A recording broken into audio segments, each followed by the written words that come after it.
it. And although, I voiced at the meeting that we're pretty satisfied with how efficiently our chief runs our police department, and that most people in the town of Kent probably are very happy with the police department, that we certainly would be interested in, what the results of a consolidation study would be. And that it's, at this point, it would certainly put the issue to bed in a lot of respects, and it would really give us a big picture because, we had a lot of people sitting around that table, and I don't think anybody could accurately describe what this would look like. It's just a little out there, even in terms of if it would be run by somebody appointed, somebody elected. So there were a myriad of questions. There were so many issues that, remained kind of up in the air. I've gotten a couple of people called and asked about what was going on, and I told them that it was really just very speculative right now. And one of the things that has always come up is that our taxpayers pay for the sheriff's department, just like everybody else. Now, Patterson and Putnam Valley probably pay more because they actually use the patrol. But the bottom line is we pay for the sheriff's department as well. And we never, ever see sheriff's deputies in our areas, in our developments. I haven't seen one in Lake Ninnim in years. So most of the residents feel that they're very tied with the Kent Police Department, and they want that protection. They want those cars seen in the developments. They want to see it in Western Kent, and I'm sure in Lake Carmel as well. And one of the main concerns was if the county absorbed our police department, would we then be left without anything? Because there would be other areas that they might feel that needed patrolling, and the crime might be higher in other areas other than in Western Kent. And I think that is a concern of the residents. And I said it's too early. We don't even have a plan on the table yet. And I think we need to wait and see what they come up with before we shoot them down. Right, and the county, the county executive was really more interested in how many towns would be on board with even doing a consolidation study. I mean, one of the things that, I pointed out at this meeting is we can do all the studies in the world, but it's still, going to be up to the town board to take a vote, and then it's going to be subject to a permissive referendum, and I can guarantee that the people in the town of Kent are going to want to vote on it, and I think it's their right to vote on it. So, I think this study is the first step, and I think it's, it's a good idea to have someone who is unaffiliated with, any of the departments and the county kind of come in and give us an objective view of how and if something like this would work, what the costs would be, what the ramifications would be, and what the effect. That was one thing that was discussed too, is patrols. And, obviously in the town of Kent, people are, it's satisfying to know that you have police patrols that regularly go through your area. All of this is so first step. We have a lot of money invested in our police department. Oh, absolutely. Even in our infrastructure. Yeah, we have a beautiful police department. We have, a fleet of cars. We have we have a lot of money invested in our police department and our police officers, and people are pretty much happy with that. Right, and I think a consolidation study would have to look into that. Absolutely. It would, it just couldn't be like, oh, it's a good idea to put them all together. We wouldn't want to lose from this proposition. We'd want to see what there was to gain from this proposition. And it should be interesting to see what the county comes up with on this. I voiced my concerns about it before. My only problem with it is I'm kind of a little shocked and disappointed that the people who originated this plan, sent the letters out, got in the newspaper, show up to a meeting of the other municipalities and take everybody's time and then don't even know what they exactly want to propose or do. I mean, you know, you don't do something without a plan. You don't come to a table without a plan. That's not how things work, whether it's in business or politics or government.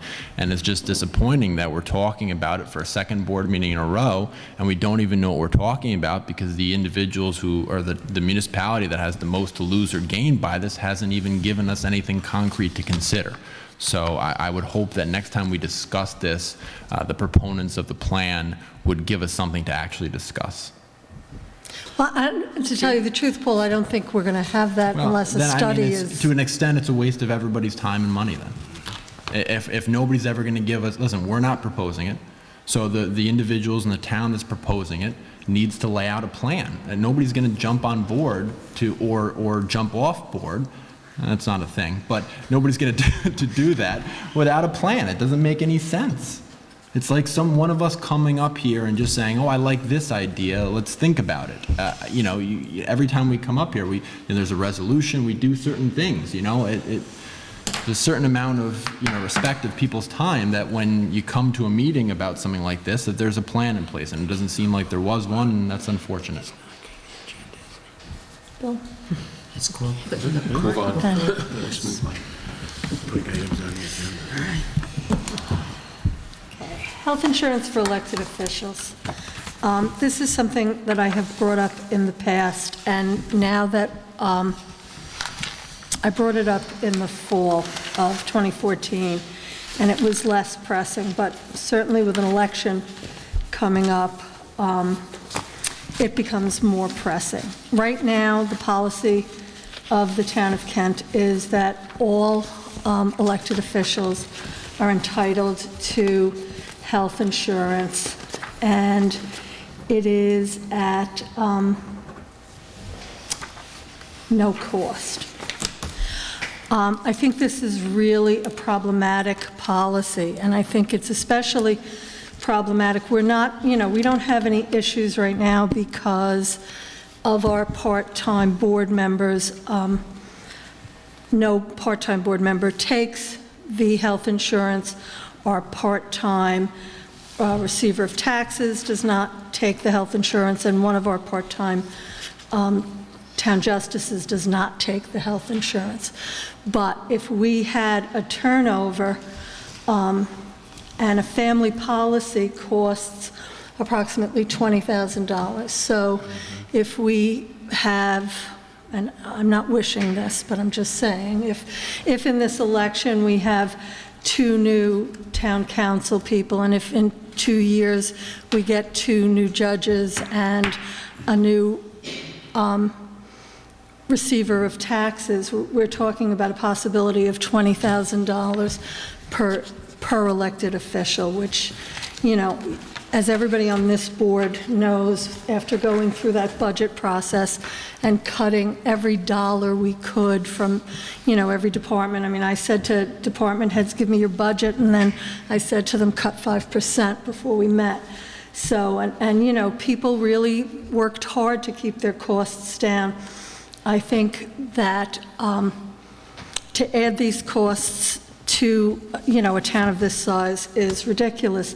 And, as I think I pointed out at another meeting, we don't pay our part-time regular employees who work 20 hours a week, every week, who come in, put in their time, do their job. And we don't offer health insurance, much less pay 100% for it. So I am proposing that we amend the town code. There's actually the only section in the town code that talks about health insurance that talks about the buyout. If someone opts not to get the insurance, they get a buyout, which the buyout was even incorrectly stated in the town code. So I'm proposing to amend the town code to say full-time town employees and full-time elected officials rather than just elected officials, and specifically the town supervisor, the highway superintendent, and the town clerk are eligible for health insurance coverage paid for in part by the town. I don't think anybody, if our regular employees have to pay for their insurance, for part of their insurance, I think elected officials should also have to pay for their insurance. I don't think that that's a perk that we elected officials should be given.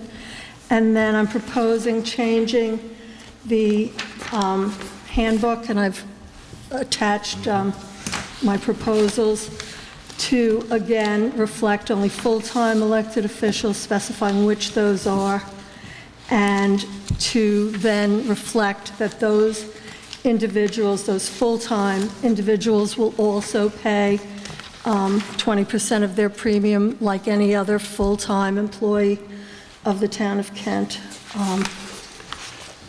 I really believe, when I took this office, I could have had 100% paid health insurance, and instead I continue to get my health insurance through my husband's plan, and we pay every paycheck, we pay for that health insurance.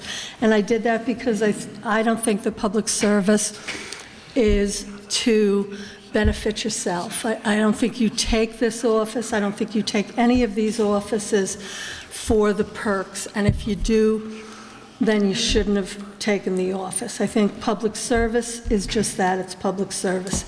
And if, it's been mentioned that we would discourage people from running for office if they didn't have these perks.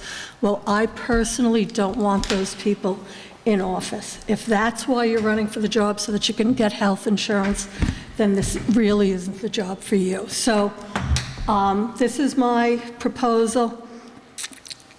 We would have to do the part for the, from the town code as a local law. We could do the handbook as a resolution, but we should have the handbook conform with the law. So I think, obviously we should go forward with the law first. It would become effective January 1st of 2016. So it wouldn't affect anyone who's in their term now, but anybody taking office on January 1st, 2016 would be subject to this change in the health insurance. Question. Somebody who is holding office full-time now, who is not paying into their health insurance, would they then be made after their term and they should run again? Yes. Then they would be made too? Yes. But not as of 2016? Right.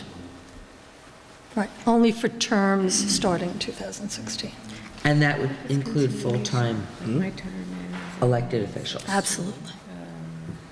Absolutely. Everybody, I think, should pay their fair share. I support the idea.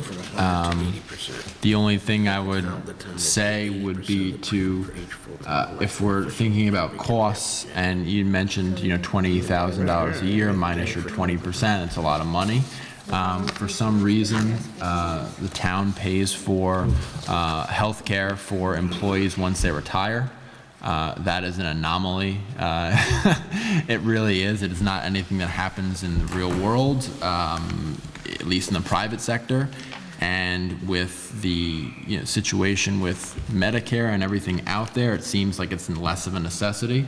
So I just would ask that if we are considering doing an overhaul into how health care is offered, that we also consider not for anybody that's currently, abiding under the current situation, who's came to the employee, knew this was part of the deal, part of the compensation, that I'm not saying to take away, but for future employees starting on January 1st, I think it would be a good idea to not pay for their health care, indefinitely, forever, because that cost, is maybe 20 times what it is, for this elected official, which is a great idea. But so I would hope that we would at least consider that, not for any employee who's put in any time at this point, but starting when the effective date of the resolution. Maybe something we should look into is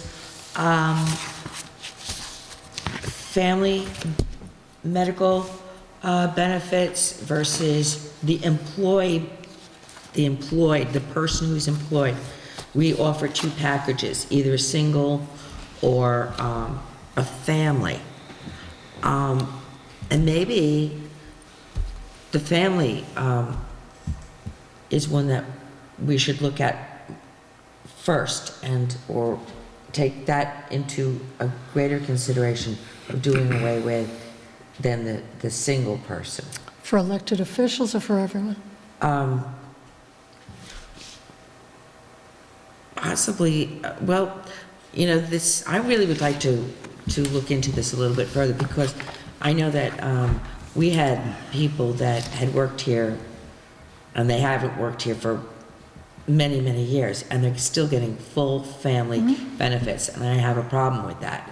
So either we have an age requirement that after age 65 or whatever, I don't know, this is something we should talk about. Once somebody leaves office, I don't think that family benefits should be paid for by the taxpayers of the town of Kent. Possibly the medical benefits, and I'm just saying possibly, for that one person, they could still carry over to age 65 if they put in their 20-something years. But we're just, now we've moved from elected officials to all town employees. Well, I was just. Because realistically, with term limits, and if we went forward with expanding term limits, we're not going to have that situation with elected. Well, you still have it with the highway superintendent and the receiver, no, not the receiver, the highway superintendent, the clerk, and you do, I mean, you know. The tax receiver is still getting, and always will be getting, lifetime medical benefits, and it wasn't through the tax receiver, it was through when she was a court clerk. Yeah, and then when yeah, I agree. My proposal is to piggyback on Maureen's. I think Maureen's is a good idea, and just to say, if we're going to look at the system and reform it going forward, you know, 50 years from now, we shouldn't have new employees coming in with the state of healthcare now and paying out 20 grand a year or more, right? We don't know what the cost is going to be then every year until the end. Perpetuity. You know, because it's just an unfunded obligation. We won't know how much it's going to cost 50 years from now. We don't know what the life expectancy 50 years from now. Nobody else does it. We can secure the people, like you said, who've already put into the system, right? We're not going to short circuit anybody's benefits that have already accrued. But just like me, you were saying we don't think that people should be getting health benefits well after they're out of service, right? Yeah. But And I think that the family benefits for an elected official, I've always kind of questioned the fact that if I could have gotten family benefits when I got elected 7 years ago, and I could have chosen to take family benefits, which would have meant my husband and my kid, whatever, who knows? Someone with young kids could certainly do very well with that. Or take a single medical for myself. I chose not to do either because I get it through my husband. If someone was an elected official on the town board, I would like to at least discuss a little bit further the fact that maybe we could offer medical benefits while they were in office, but not family medical benefits. And once they leave office, this doesn't mean the rest of their life. This means this, while you are in office, you will get a single slot of medical benefits if you need it. But it doesn't mean your whole family's going to get paid medical so benefits. you're not, though, in favor of cutting it out for part-time? I think that's what you're saying. You're in favor of giving a part-time town board member a plan for themselves, rather than saying you're a part-time employee and you're not entitled to benefits. That's what I'm proposing. I'm proposing no benefits. No benefits for part-time. anybody, Right. yeah. And And let me tell you, I think having that as something for full-time is fine too, because I think that the difference is, and I think that when you're an elected official, you know, and especially now that at least the town board has no expectation of this being your career, you know, Right. and I think any elected official really has no legitimate expectation of their office being their career. It's unlike a civil service, employee well, we're all civil service, but you know what I mean, when you test out, when you take a job that you're hoping to work for 20 years and retire from, then you have a legitimate expectation that you're going to get all these other benefits like health insurance, and you're going to get it for your family. But when you're looking at a 2-year term or a 4-year term, I think that to think that that's what's going to carry your family through is bad planning. Oh, it is bad planning. I'm not saying that it isn't. I personally have some trepidation, and it's with me personally, of taking away something that was offered to me. I could have taken No, advantage of it. and we would never take it away from No, but people in No, she's office. saying- But for someone who is coming after me, do I have the right to take their benefit away? Do you understand what I'm saying? I feel kind of like,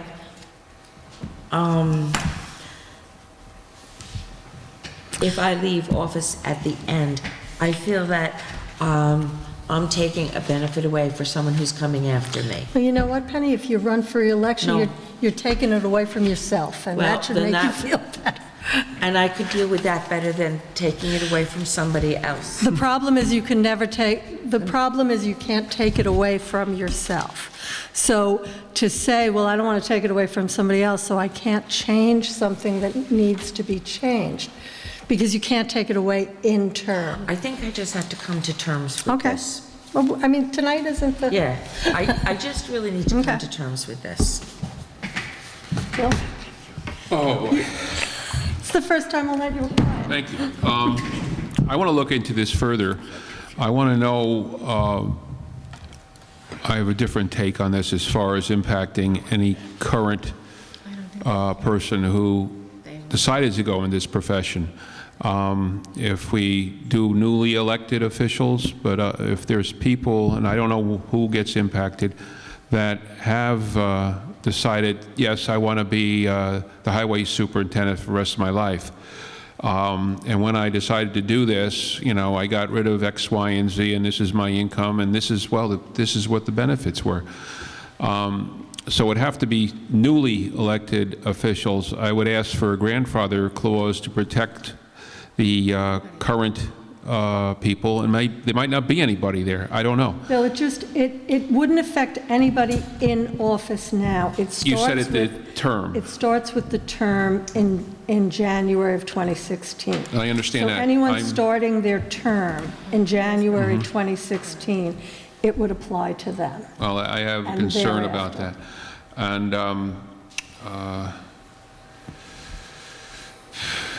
that's about it. I'm looking forward to, I got this today because my mother's been in the hospital, and I will read it over. But I just want to make sure what's the impact here, and if we have a particular long-term official, is that person, this guy going to be impacted, to prohibit him, because it's going to be a fact. It might be just one person, but I want to look into this further. But I agree, because I think we're going to be forced to this, ladies and gentlemen, with the tax cap, and as different expenses, healthcare costs, just for regular employees go. And I think we've got to look at the part-timers and stuff too. So yes, but I just want to make sure before I vote. I want to look into this further, but I also want to see, okay, if we adopted this, do we have someone who has been dedicated to the town of Kent and decided to do this profession, and wants to run for re-election, other than the term limit, and would it impact this particular person or persons? I think this guy might be one. But I'll, that's all I want. I think we're going to be forced to do these things.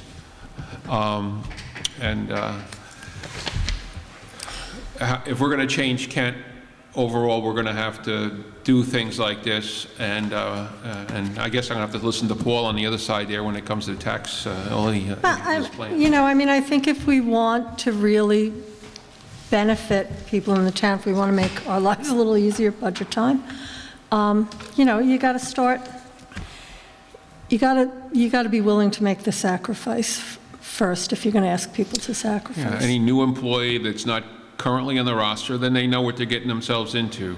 I would do, and I do not want to impact some of the current people now, because they took these jobs with these things. But gradually, you're going to start saving money if we initiate And it this. wouldn't affect, and first of all, it wouldn't affect anybody with a permanent position. It would only affect elected officials, and so you know when you're going to run what you're facing. There's not, nothing's going to sneak up on you.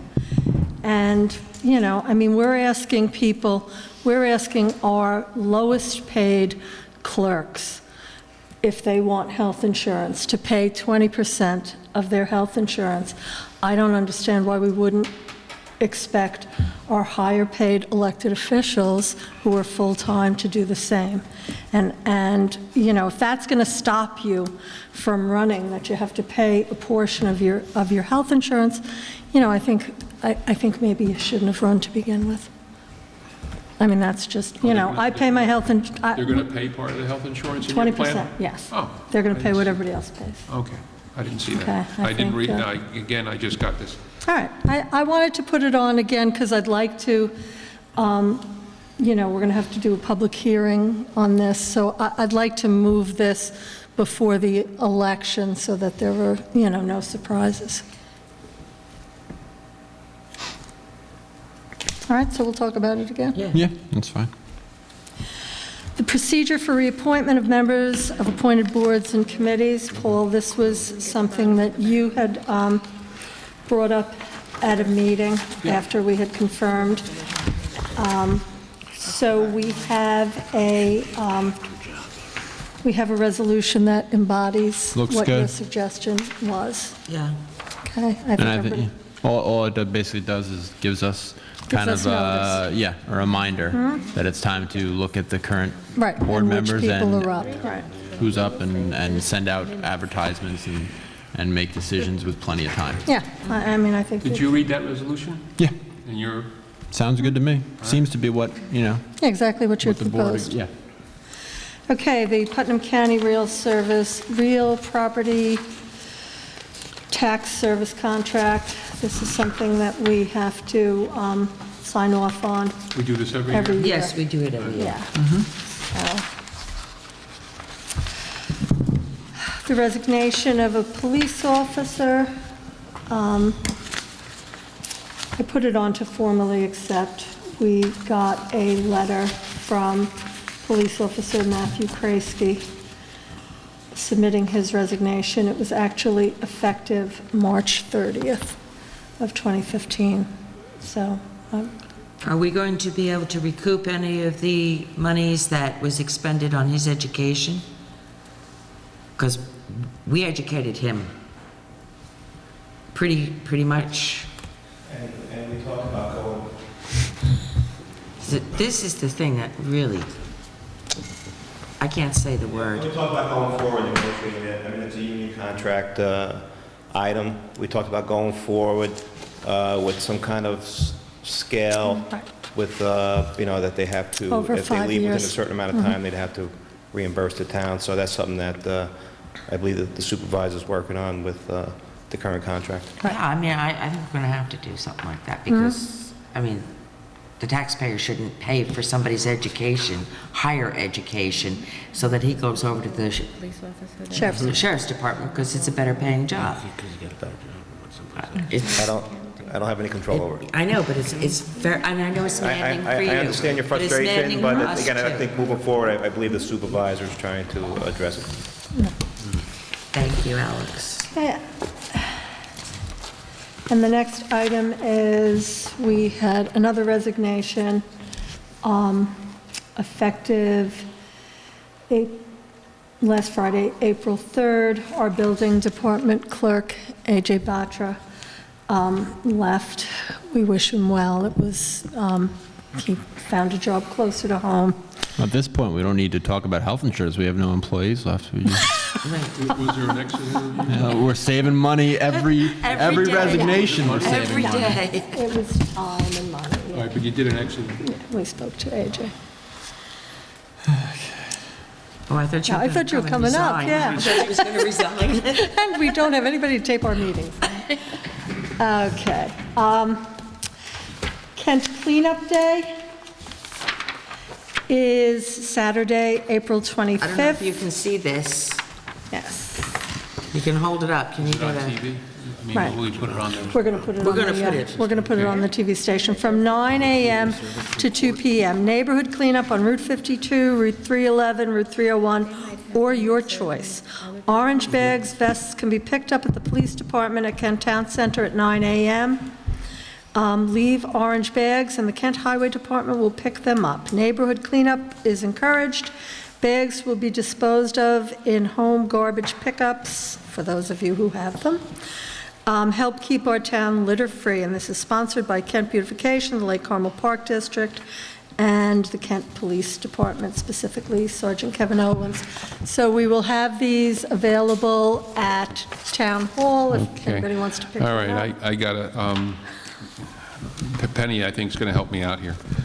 I tried to get this, to discuss this earlier, to give some time, and I know Sue Coatzer's in the audience, and I won't pick on Sue, but I mentioned earlier, I want to try and energize Kent as far as cleanup day. I mean, if the Conservation Committee